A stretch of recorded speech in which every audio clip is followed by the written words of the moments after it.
Hey friends, it's Cami. Thanks for stopping by.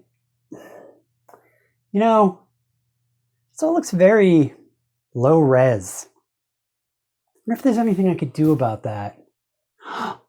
Transgender people have magical powers of transformation. That's much better. Hey, if I've got magical powers of transformation,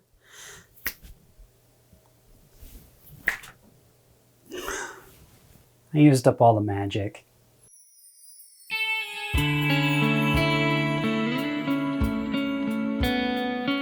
Hey friends, it's Cami. Thanks for stopping by. I got a new camera, which is pretty sweet. Today we're doing a 10-month HRT update.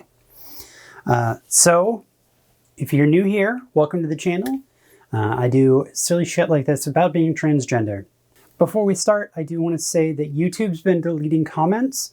So if you must comment and it vanishes, I didn't remove it. I only removed the transphobes. So if that happens, just kind of try again using different verbiage or something.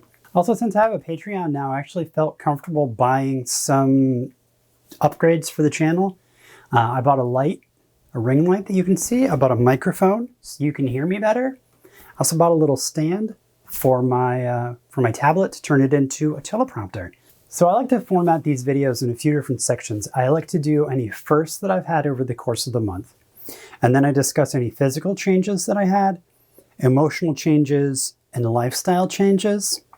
So let's get right into this. My HRT journey, I started taking just spironolactone, which is an androgen blocker, testosterone blocker. And I took that for about 2.5 months before I started a full HRT, where my spironolactone got increased and I started on estradiol. And then it was about 2 months ago, maybe 3 months ago, I don't know, I'm bad with time, where I also started taking progesterone. So right now, I am currently taking spironolactone 100 milligrams twice a day, estradiol 2.1 milligram patches twice a week, and progesterone 100 milligrams once a day. I found this cool trans timeline on the internet, and I like to refer back to it now when I do these videos. So from top to bottom, for those of you who can't read it, is fat redistribution, reduced muscle, softer skin, lower libido, reduced erections, breast growth, testicle shrinking, and body hair thinning. The colors are blue is the onset time, green is the changes time, and purple is completion time. At 10 months, we're right here. So fat redistribution is things like hips and thighs and butt and breasts and your face and things like that. I'm still pretty early in that one. And then there's reduced muscle. That one's pretty self-explanatory, and I'm almost done on the reduced muscle mass, which is good because I've started having a hard time opening jars. And then we've got softer skin. For that one, I'm also nearly done. That one, as you can tell, the onset for that is really early. So you notice changes very, very quickly when it comes to softer skin, and I certainly did. Lower libido, I'm almost done with that one, which is kind of nice. I'm about where I'm going to get. My libido hasn't really dropped enough to be concerned. Reduced erections, I'm completely done as far as that change is concerned. Breast growth, I'm still pretty early in that. I'm still rocking a teeny tiny 38 AA. Testicle shrinking, I'm still pretty early in that one as well, and I haven't noticed any changes.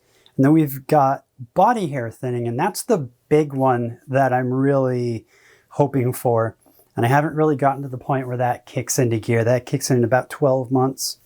I had my 9-month HRT consult last month, but I didn't have it until after I shot the video.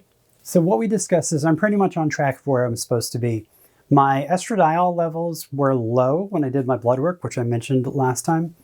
The endocrinologist told me to basically not worry about it. As long as I was still seeing the changes that I wanted to see, then it was fine and we would continue as is.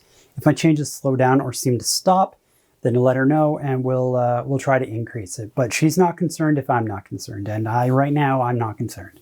I waxed my legs last time and that felt great, and I'll tell you a little bit about what it's like now a month later. I haven't shaved, We'll get to that. The only real big change that was different this month over previous months is I went to get out of the car. The car is parked the same way it pretty much always is. And there was a space about yay big to get out. The car door wouldn't open all the way. And I hopped out and I went to slide out.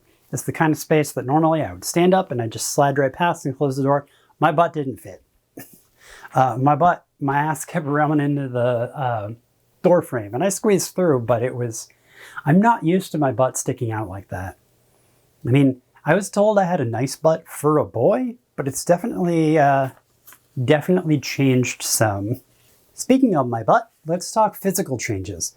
Last time I showed you guys a comparison side by side of what I was day one, what I was 3 months in, and then what I was day one, what I was 6 months after coming out, and then what I was 1 year after coming out, which would have been last month. And when I was editing that stuff together, I was just floored. I did not expect those kinds of changes. Well, I expected those kinds of changes. Seeing my changes every day, it starts to seem really incremental, like I'm not changing that much. But seeing those things side by side, I don't look anything like I did a year ago. Like almost nothing. Like maybe I could be that dude's sister, but like I do not look like I used to. And I love that. 6 months ago, when I did my 3-month HRT update, and I showed a side by side, I was really surprised then as well. I didn't expect those kinds of changes, and it was just as extreme, if not a little bit more extreme, when I did the side by side this time. So for upper body changes, I mentioned my breast size. They are continuing to not grow. They are still a 38 AA. I can't say that they're not growing because they are growing a little bit, but the cup size hasn't gone up at all. My weight has dropped some. I was about 210, but now I'm down, not last month I was 210, last month I was down to about 200, and now I'm down to about 195, which I'm 6'2", so it's not an unhealthy weight at all, but I'm concerned at the speed at which it dropped, which I'll get to emotional changes. I'll talk about that when I get to emotional changes. Upper body. I talked about getting an at-home laser hair removal to take the hair off my face. So the ongoing saga of that, I started using it and I wasn't using it at the correct intensity. The laser has variable intensity, which I didn't realize. So I was using it too low and I wasn't seeing any results. Well, I got stupid depressed, like really stupid depressed, so I haven't used it. So I still don't have anything to report. So let's talk lower body. I mentioned fat redistribution is still very much a thing. My hips, I'm getting hippie. That's what my doctor said when I talked to her. She asked me if I was getting hippie. I am getting hippie, and I like it. And I already mentioned my butt. Again, these are big changes. The leg waxing. The leg waxing was great. My leg hair, I haven't shaved or waxed or used any creams or anything since then. And my legs are still fairly smooth. The hair started to grow back pretty quickly. Some of it did. But for the most part, the way it's grown back is like girl hair. It hasn't grown back like boy hair. Like boy hair, for leg hair, it was fairly uniform and kind of thick, whereas girl hair, when it grows in, is, I don't really want to say patchy, but it's patchy. It doesn't grow in as like a big carpet. And that's how mine's been growing back. It's been growing back kind of patchy, which is wonderful, absolutely wonderful. When I mentioned body hair thinning, for me, I don't care if I lose my penis. I still kind of enjoy having it. If I could go up maybe a cup size, I wouldn't mind being an A. I always enjoyed small breasts. But if I could go up a cup size, lose all my body hair, I would be perfectly content and happy with my figure. So I'm really waiting on the body hair. Really waiting on the body hair. Okay, emotional changes.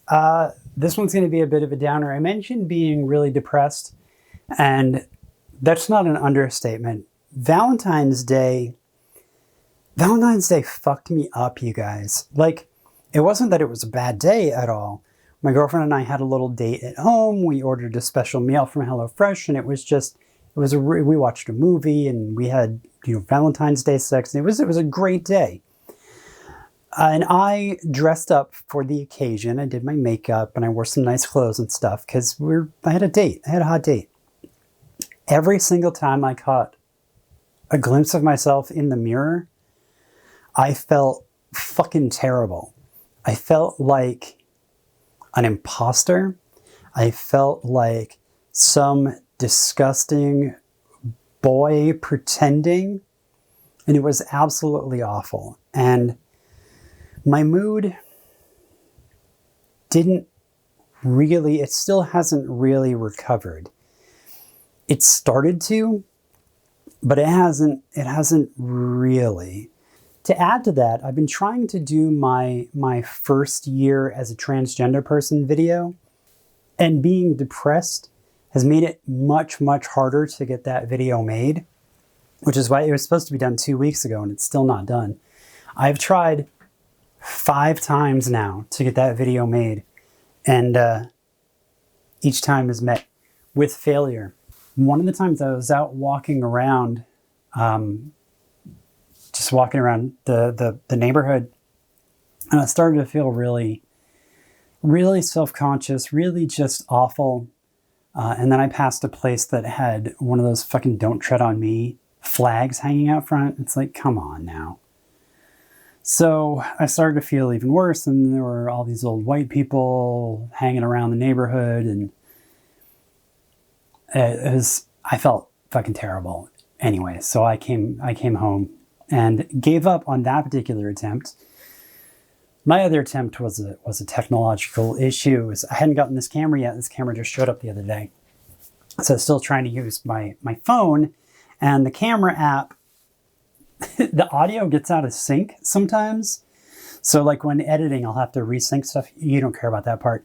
But anyway, it fucked up the recording, and so I'm going to have to do it all over again. But weather's supposed to be nice next week, so I'm going to try to go outside with this camera, and hopefully we'll get you guys that 1 year retrospective. The last few months, I've also mentioned my creativity and productivity. I think this story about that video not getting done for the last 3 weeks is kind of answers that question. So speaking of the video, let's talk lifestyle changes. When I was writing the script for the video, I was talking about the lead up to realizing I'm trans, and kind of setting the scene. And this kind of narrative emerged that I didn't realize was there, that I had never really thought of. And basically for probably 7 or 8 years before all of this started, I was essentially living NB, which I didn't realize was a thing that people did or what to call it. But I wasn't living as a boy by any stretch of the imagination. So it was interesting to watch that and realize that I was already basically living as an NB transgender person without realizing that that was what I was doing. So realizing that I was trans, and then taking the step to, oh, well, let's try to be female, wasn't that big of a step. I didn't have to do a lot of lifestyle changes to kind of start being as genuine as possible. And in thinking about all of that, and in thinking about that video, I realized that maybe part of why I've been a little uncomfortable is I'm trying to force the female thing too much. Like maybe that's just not who I am. My phone is on the tripod over there ringing. Hang on a second. Spam call from Connecticut. Don't worry about it. So I'm wondering if maybe I should stop trying so hard. Not That doesn't sound good. It makes it sound like I'm being like a fucking tryhard or something, and that's not the case. But maybe I'm worrying too much about trying to be female and just be myself and see where I end up. Just because I realize I'm transgender, just because I'm living as a transgender person now, openly a transgender person, doesn't necessarily mean that I need to go full bore into being a woman. So maybe I'm non-binary female. Maybe I'm a she, they. Who knows? It's a journey, and it is definitely the kind of thing that I'm going to be exploring and looking at. All right, so my camera blurped for a second there, but I think we're back up and running. Basically, I just want to explore living more genuinely and explore that maybe I'm not trans female, maybe I'm non-binary. We'll see. If you have any questions, feel free to drop a comment. I really enjoyed having the conversation with all of you. That's why I'm here doing this. If you see this on a social media platform that I shared it on, feel free to continue the conversation there as well. I try to check back. Every time I post something, I try to check back pretty regularly to carry on the conversation. If there's anything that you want to see me talk about, any questions that you might have as far as topics, feel free to let me know, and we'll see what happens. If you liked any of this, I welcome you to subscribe. I try to be back every 2 weeks with new videos. I'm also on Patreon, where this wonderful person subscribes. You can join her. The link is in the description, patreon.com/CarmillaTLV, Tragic Lesbian Vampire TLV. I will see each and every one of you next time. Until then, stay safe, stay healthy. Shit is still wild out there, so take care of yourselves and know that you're loved. And I'll see you next time. Bye. Hey, cutie, I think we did it. Come here, buddy. Come here. Come here. Oh, you're so heavy. This is cutie. Meep. Yeah? Okay. Now he's mad at me.